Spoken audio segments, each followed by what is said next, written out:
আমি একদিন বরিশাল যাইতেছিলাম মাহফিলে, বাস্তবতা থেকে বলি, বরিশাল যাচ্ছিলাম, বাসের মধ্যে বসে আছি মাদারীপুরের মোস্তাফুর। এমন সময় একজন ভদ্রলোক ভিক্ষা করার জন্য উঠছে, ইংরেজিতে ভিক্ষা চায় সবার কাছে। ছেলেরা হাসাহাসি করে, এই চুলগুলি তার পেকে গেছে, দাড়ি পেকে গেছে, চামড়া ঘুষিয়ে গেছে। আমি চিন্তা করলাম ব্যাপার কি, শিক্ষিত মানুষ ইংরেজিতে টকিং করে আবার ভিক্ষা চায়। আমি বাসের পিছনে ছিলাম, ডাক দিছি, বাবা এদিকে আসেন। বললাম মুরব্বী, শিক্ষিত মানুষ কেন ভিক্ষা করেন? বলে বাবারে দুঃখের কথা বলে লাভ কি? বললাম সন্তানাদি কি নাই? বৃদ্ধ লোকটি কেঁদে দিয়ে বলল, বাবারে 3টি সন্তান, মানুষ বানাইতে পারি নাই। আমি হাই স্কুলের ইংরেজি টিচার ছিলাম, জীবনে বহু ছাত্র মানুষ করেছি, নিজের ঘরের বাচ্চাকে মানুষ বানাইতে পারি নাই। বাবা 3টি সন্তানকে আমার সম্পদ থেকে প্রতিষ্ঠিত করেছি। ছোট ছেলের বাড়ি গেলে বৌমার ছেলের মধ্যে ঝগড়া হয়। কিছুদিন পরে ছেলেটা বলে, বাবা মেজর বাড়ি যাও। মেজর বাড়িতে যখন গেলাম, ছেলে আর বৌমার ঝগড়া হয়, বলে বড়োর বাড়ি যাও। বড়োর বাড়ি গেলাম, ছেলে আর বৌমার ঝগড়া হয়, বলে কারোর ঘরে যাও। ঘরের দুয়ার পরিবর্তন করতে করতে বৃদ্ধকালে বুড়া আর বুড়ি দুইজন ক্লান্ত হয়ে গেছি। বাবা ভিক্ষার জন্য বের হয়েছি, মন যদি বলে আমাকে 2টি টাকা ভিক্ষা দিতে পারো। দেশে বহু পাগলি দেখবেন, পাগলি, অনেক পাগলিদের বাচ্চা থাকে। পাগলিরে বলবেন, পাগলি তোর গাঠটি বক্সাটা দিয়ে দিবে, কি আছে টাকা পয়সা খাবার দাবার দিয়ে দিবে। কিন্তু যদি বলেন পাগলি বাচ্চাটা দে, পাগল মা সব দিবে কিন্তু বাচ্চা দিবে না। এটা মা মা মা মা, পাগলি মা সব দিবে কিন্তু বাচ্চা দিবে না। মা বুঝে যাও রে যুবক, মা বুঝে যাও। হ্যাঁ নবীর উম্মত, কৃতজ্ঞতা বড় দামি জিনিস, বড় দামি। এই যুবক সারাদিন ইবাদতে কাটাইতো। একদিন মা খানকার দরজার পাশে যা টুকা লাগিয়ে বলে, জোরাইজ রে দরজা খোল। আমি মারছি, 2টি কথা বলেই চলে যাব রে জোরাইজ। জোরাইজ তখন নামাজে দণ্ডায়মান, চিন্তা করে একদিকে মা, অন্যদিকে নামাজ। না না, মা চলে যায়, যাক নামাজ আমি ছাড়ব না। মা ডাকাডাকি করলো, জোরাইজ নামাজ পড়তে লাগলো, চলে গেল মা। পরের দিন মা আবার আসছে, জোরাইজ রে দরজা খোল। মারছি, 2টি কথা বলি মা চলে যাব, দরজা খোল। জোরাইজ রাহিমাহুল্লাহ তখনও দরজা খোলেন না। একদিকে নামাজ, অন্যদিকে মা। না না না, মা চলে যায়, যাক নামাজ আমি ছাড়ব না। তখনও নামাজ দণ্ডে। 3য় দিন মা আবার আসছে, দরজা খোল জোরাইজ। এই দিন জোরাইজ চিন্তা করে, একদিকে মা, অন্যদিকে নামাজ।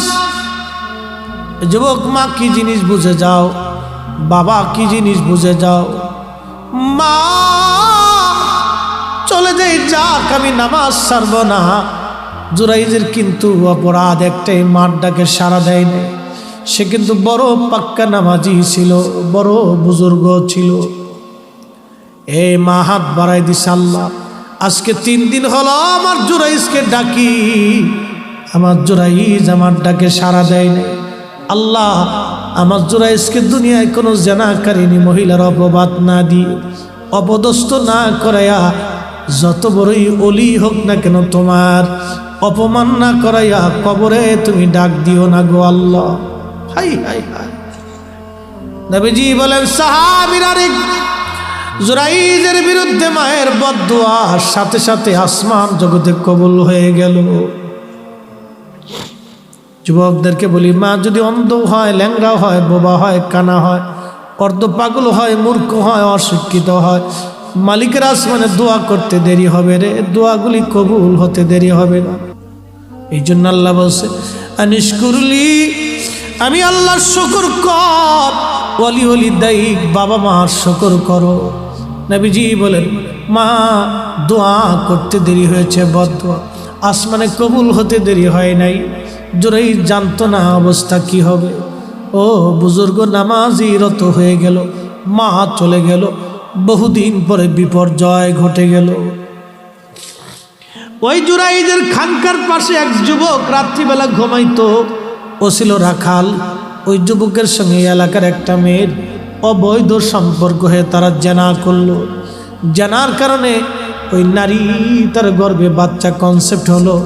বাচ্চা আসার পরে এলাকার মানুষ জানাজানি হলো, অমুকের মেয়ে অমুক, বিয়ে হয় নাই কিন্তু পেটে বাচ্চা এসে গেছে। লোকেরা ডাক দিছে, নারী এই সর্বনাশা কাজ কে করলো তোমার? মহিলাটা ডেকে বলতেছে, কি জবাব দিবে? সে গোপনে রাখালের কাছে এসে বলল, রাখাল তোমার কারণে আজকে আমি অন্তঃসত্ত্বা হয়ে পড়েছি, সর্বনাশ হয়েছে। এ রাখাল, আমার এ বাচ্চার পিতৃ পরিচয় কি হবে বলো? রাখাল ডাক দিয়ে বলতেছে, দেখো আমার কথা যদি বলো মানুষ তোমাকেও মেরে ফেলবে, আমাকেও মেরে ফেলবে, কারণ আমি কৃতদাস, সমাজে আমার কোনো দাম নাই। তুমি যাও, যাই মানুষকে বলো, ওই যে দেখো বুজুর্গ জুরাইস 3 রাত 24 ঘন্টা ইবাদতে কাটায়, মানুষ থেকে খুব বিশ্বাস করে, মানুষ থেকে খুব ভালোবাসে, মানুষ তার জন্য খাবার নিয়ে যায়, খানকা বানিয়ে দিয়েছে। জোরাইজের কথা বললে তুমিও বাঁচবা, জোরাইজও বাঁচবে। মেয়েটা রাজি হয়ে গেল। সমাজকে বলল, আপনারা যাকে অনেক বড় বুজুর্গ মনে করেন, এই জুরাইজ আমার সর্বনাশ করেছে, তার খানেকার ভিতরে নিয়ে আমার সঙ্গে জেনা করেছে, এই জেনার কারণে আমার গর্ভে বাচ্চা এসে গেছে। যুবকরা লাঠি নিয়ে জুরাইজের খানেকা আক্রমণ করলো, মারতে লাগলো, আগুন দিয়ে পুড়িয়ে দিল। জুরাইজ বলল, যুবকরা কেন মারো? বলে, তুমি অনেক বড় ভণ্ড, অমুক নারীর সঙ্গে তুমি জেনা করছো। জুরাইজ বলে, আল্লাহর কসম করে বলি, জীবনে কোনো দিন আমি তাকে দেখি নাই, জেনা তো দূরের কথা, কথা তো সত্য, কিন্তু মহিলা তো বলে ফেলছে। ওই যে মা বদদোয়া করেছিল, মায়ের বদদোয়া রব্বে কারিমের দরবারে কবুল হয়ে গেছে। যুবকরে, মা এমন জিনিস, বাবা এমন জিনিস, খোদার দরবারে হাত বাড়াইতে দেরি হবে, কবুল হতে দেরি হবে না। আল্লাহ বলেন, ইম্মা ইয়াবলুগান্না ইনদাকাল কিবার আহাদুহুমা আও কিলাহুমা ফালা তাকুল লাহুমা উফ। ইম্মা ইয়াবলুগান্না ইনদাকাল কিবার, তোমার বাবা মা যখন বুড়া হবে, বৃদ্ধ হয়ে যাবে, এমন আচরণ তুমি করিও না যে আচরণে তোমার বাবা মা উহু শব্দটা পর্যন্ত করে বসে। লোকেরা ধরে নিয়ে গেছে, জুরাইজ বলো তুমি কি জেনা করছো? জুরাইজ বলে, না। কথা তো সত্য, জুরাইজ তো জেনা করে, সে তো আল্লাহর ওলি, সে ইবাদতে কাটাচ্ছে, কিন্তু মায়ের বদদোয়া তো কবুল হয়ে গেছে। জুরাইজ সন্তান প্রসব হওয়ার পরে কোর্ট আদালত আবার বসছে। মহিলা ছোট্ট বাচ্চাকে কোলে করে নিয়ে আসছে। মহিলা জানে না অলির দর কত দূর পর্যন্ত, মহিলা বুঝে নাই অলির দর কত দূর। ছোট্ট বাচ্চাকে কোলে করে নিয়ে আসছে। জুরাইজ বুখারীর কিতাবুল আম্বিয়াতে আসছে। নিয়ে আসার পরে আল্লাহর নবীজি ডেকে বলেন, সাহাবীরা রে, মহিলা তখনও বলে, এই বাচ্চার মালিক জুরাইজ। জুরাইজ বলে, আমি না। লোকেরা বলল, তাহলে সাক্ষী হাজির করা। ছোট্ট বাচ্চাটাকে কাছে নিয়ে হযরত জুরাইজ তল পেটের মধ্যে শাহাদাত আঙ্গুল দিয়ে ধাক্কা দিয়ে বলল, এ বাচ্চা বলো, আমি তোমার জন্মদাতা নাকি অন্য কেউ? বাচ্চার জবান খুলে গেল। জুরাইজের সাক্ষী জবান খুলে গেল। দুধের বাচ্চা ডেকে বলে, এ মানব, জুরাইজ আল্লাহর ওলি, তার কোনো দোষ নাই, আমি তার মাধ্যমে দুনিয়াতে আসি নাই। অমুক রাখাল জুরাইজের খানকার পাশে থাকতো, ওই রাখালের মাধ্যমে আমি দুনিয়াতে আসি। আরো জোরে, আরো জোরে। যে যুবকরা জুরাইজকে মেরেছিল, আচ্ছা এই দৃশ্য দেখার পরে কেউ কার স্থির থাকতে পারে? যে যুবকরা মারছিল হুজুরের কদম জড়িয়ে ধরে বলতেছে, হুজুর আমার ভুল হয়ে গেছে, ক্ষমা করে দেন। আপনি যদি বলেন আপনার খানেকা আগুন দিয়ে পুড়িয়েছি, সোনা দিয়ে বানাই দিব। জুরাইজ বলল, না, স্বর্ণ দিয়ে বানাইতে হবে না, তোমরা আগের মতোই মাটি দিয়ে বানিয়ে দাও। তবে শোনো রে, আমার একটা ভুল আমাকে এই পর্যন্ত নিয়ে আসছে, আমি মার সাথে বেয়াদবি করছিলাম।